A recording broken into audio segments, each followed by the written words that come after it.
So at this stage, you're probably asking, what happened?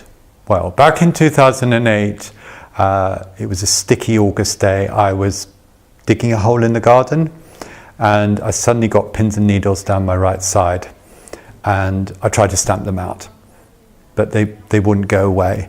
And then for a moment, it was probably about 30 to 45 seconds, I felt really, really scared. And I remember actually picking up the phone, and I was going to phone my neighbour because I felt so scared. And then it just passed and I felt fine. But then I noticed I was walking strangely, and I thought I must have done something to my back. So I called my wife. I said, look, can you come back home and take me up to the hospital and just get me checked out? I'm sure it's something to do with my back. So we're driving along in the car, and I said to her, and I don't know what possessed me to say this. I said, do you think I've had a stroke? So she said, have you got a raging headache? I said, no, I feel absolutely fine. So she said, you must be okay then. And by the time we got to hospital, I went to undo the safety belt in the car with my right hand. And my hand and my arm were just completely paralyzed. It was just hanging like that. And I just remembered just saying to myself, okay, that doesn't work, so I'll use my left hand. So I undid the safety belt with my left hand, and as I got out of the car, I could feel the power in my right leg going. So I clung onto my wife for dear life, and I focused. I could see the sign for the accident and emergency department, and I just focused on that. And I said to myself, I can get there, I can do this, I can get there, I can do this. And I kept doing that until I just got to the entrance of the accident and emergency department, and all the power in my leg went.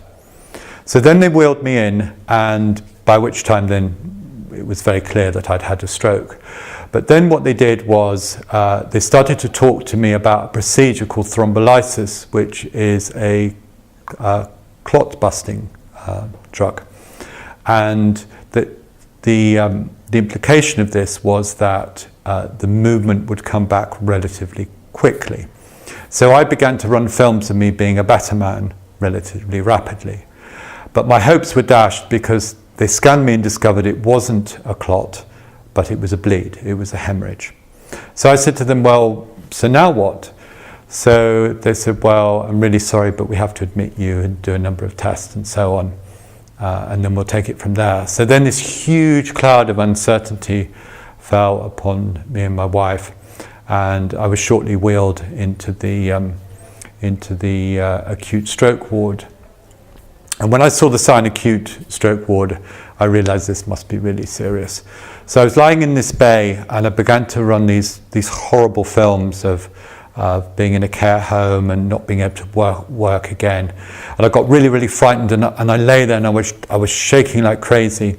And every time a health professional came in, or a doctor, I would ask them all these questions. I was absolutely bursting with questions, wanting to know when I could go home and what was going to happen. And of course, at this stage, they couldn't answer me. So my anxiety just got worse and worse. And I got to the point where I realized that I had to do something. So I got this pad that my wife had brought in, and I wrote on the pad, and I don't know if you're as old as me, but when I was a kid at school, if we were naughty, we had to write lines. You know, when you'd write like one line after the other, I must not talk in class, whatever it was.